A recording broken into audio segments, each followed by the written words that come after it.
Ryan and Jill were a couple in love, but when tragedy struck, Ryan was faced with a heartbreaking and difficult decision. What happened next, however, was a true miracle. They were an ordinary couple living in Oklahoma City. They had only been married for 4 years, but no one could deny how much they loved each other. Ryan and Jill both worked hard. They didn't have much time for each other during the week, but they knew that if they made a lot of money now, they would be in a much better position later in life. So they enjoyed their weekends together to the fullest extent. It was a Saturday morning when Ryan woke up before dawn. Instead of getting up, he just lay there looking at Jill, lying there peacefully. Then he looked out the window and saw the sun rising. He got out of bed and wanted to make them both coffee. Jill had an appointment, so she had asked him to wake her up on time. But while Ryan was busy making coffee, he felt restless. For some reason, he had a strange premonition. He couldn't tell what it was, but something was wrong.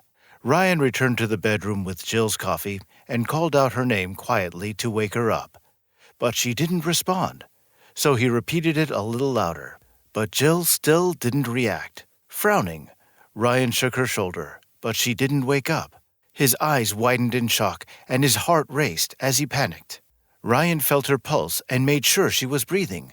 Before he began chest compressions and resuscitation, his mind jumbled and his eyes filled with tears. What was going on? Despite his efforts, Jill still showed no signs of life. He picked up the phone and dialed 911. They instructed him to continue chest compressions until the ambulance arrived. But it took forever before Ryan heard the ambulance siren. In reality, only 6 minutes had passed. Paramedics entered the bedroom and tried to revive her. Thanks to the defibrillator, she had a pulse again and was taken to the hospital. Ryan's head was still buzzing with questions about whether his wife would live and what had caused that anxious feeling when he woke up. He kept asking the paramedics questions, but they were too busy taking care of Jill to answer them. So Ryan just prayed to God to keep Jill alive and that she would get well and come home. At the hospital, Jill was immediately taken to the intensive care unit where the medics were able to examine her and try to find the problem. While they were doing their important work, at the hospital, Ryan contacted his family to let them know what was happening. They asked him if they should come to the hospital to be with him, but he told them that there was nothing that they could do to improve the situation. The doctors examined Jill and decided that the best thing to do would be to put her on a ventilator. They didn't know what the cause was or what the long-term consequences would be, but they told Ryan that she would remain unconscious for the foreseeable future. However, there was some good news at that point. She was breathing evenly and she had a pulse.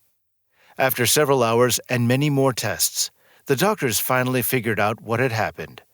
Jill had suffered a heart attack in her sleep and was deprived of oxygen for 5 minutes. Ryan, of course, was devastated, but despite his sadness, vowed to his comatose wife that he wouldn't leave her until she recovered and returned home, or until the worst happened. He kept his promise and stayed there every night, sleeping on the spare bed, and sometimes reading her the Bible, and sometimes just magazines. At times he would just talk to her and hope that she would open up her eyes again and answer, but she never did. Ryan never gave up hope. He couldn't, because he loved her. But despite his efforts, her health continued to deteriorate. Ryan demanded to speak to the doctors, but when they finally arrived, the grim and serious expression on their faces spoke for itself. He knew they were there to give him the bad news. The doctors spoke delicately to Ryan about Jill's condition and told him that she had less than 1% chance of survival. They also told him that if she survived, she would never be able to function normally again because her brain was damaged by the lack of oxygen. However, he wasn't prepared to accept this fate, so he continued to pray and read the Bible in the hopes of a miracle. The doctors looked at the disappointed Ryan and left the hospital room in silence, while he tried to come to terms with the gloomy prognosis. After they left, Ryan had a great idea. He wanted to keep a diary and write down all his thoughts, goals, and feelings in it, in the hope that he could face the bleak fate and one day he would wake up and read it for himself. It would be a great consolation to him because that way he could get rid of everything in a healthy and constructive way. "She is my soulmate, my wife, and everything in this world," he wrote in one of his diary entries. Without her, I am completely lost. I will never give up.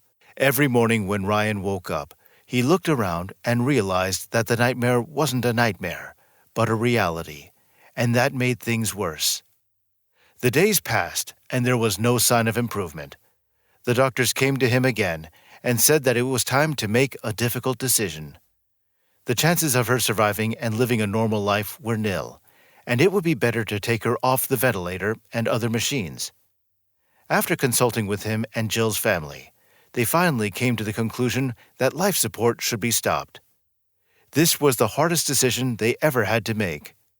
The doctors had prepared him for what lay ahead.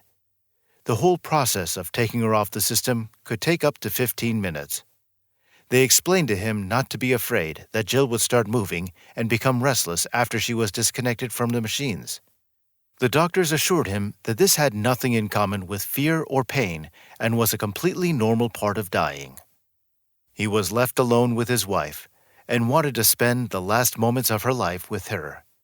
She began to move a little, as stated, and he thought it was part of the process they were talking about. But when he heard her trying to mutter some words, he was utterly bewildered. He was shocked and just ran out of the hospital room crying. A nurse came in to check on her, but left after a few minutes. When Ryan entered the hospital room again, her mouth was open. She was sitting upright on the bed and was conscious. She looked at Ryan and begged him to get her out of there. Jill was not only conscious, she was perfectly fine. Ryan and the nurses asked her questions to find out how badly her brain was damaged, and to their great surprise, almost everything was normal. She couldn't remember being unconscious. She only said she remembered Ryan reading to her, and it was what kept her alive, the light that brought safety. It was a miracle. Ryan's dying wife defied doctors' expectations and woke up without any side effects. But now, it's your turn. What do you think about this incredible story? We know it's hard to think about, and it's even harder to believe, but what would you do if you couldn't wake up your loved one? As always, we'd love to hear your thoughts and opinions in the comments section below. If you enjoyed this video, please give it a thumbs up. And don't forget to subscribe to our channel and ring that bell to stay in the loop of when we have another story ready for you to enjoy. Thanks for watching, and we'll see you next time.